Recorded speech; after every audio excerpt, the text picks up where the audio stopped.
সাবেক প্রধানমন্ত্রী বেগম খালেদা জিয়ার মৃত্যুতে শোক জানিয়ে বাংলাদেশ প্রিমিয়ার লিগ বিপিএল টি-20 2025-26 আসরের আজকে 30 ডিসেম্বর ম্যাচগুলো স্থগিত করেছিল বাংলাদেশ ক্রিকেট বোর্ড বিসিবি। প্রথমে ঘোষণা করা হয়েছিল এই ম্যাচ দুটি অনুষ্ঠিত হবে 31শে ডিসেম্বর, সময় নির্ধারণ করা হয়েছিল, তবে আবারও দিন তারিখ পরিবর্তন করা হয়েছে। আগামী 1 জানুয়ারি 2026 তারিখে সিলেটে অনুষ্ঠিত হবে। বিসিবি মঙ্গলবার এক সংবাদ বিজ্ঞপ্তিতে এই সিদ্ধান্তের কথা নিশ্চিত করেছে। বিজ্ঞপ্তিতে বলা হয়, সাবেক প্রধানমন্ত্রীর প্রতি সম্মান জানাতে 30 ডিসেম্বরের ম্যাচগুলো বাতিল করা হয়েছে। এই ম্যাচগুলো এখন 1 জানুয়ারি সিলেটে অনুষ্ঠিত হবে। একই সঙ্গে 3 দিনের রাষ্ট্রীয় শোকের প্রথম দিন হিসেবে বাংলাদেশ সরকার বুধবার অর্থাৎ 31শে ডিসেম্বর 2025 তারিখে সাধারণ ছুটি ঘোষণা করায় সেদিনও কোনো বিপিএল ম্যাচ অনুষ্ঠিত হবে না। ফলে 30 ও 31 ডিসেম্বর এই দুদিন বিপিএল এর কোনো খেলা থাকছে না।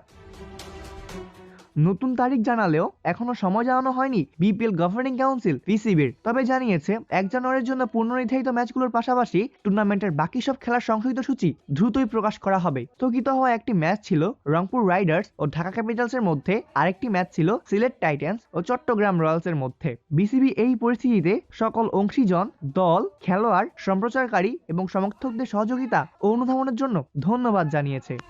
অপূর্ব দাস, প্লেভাস নিউজ।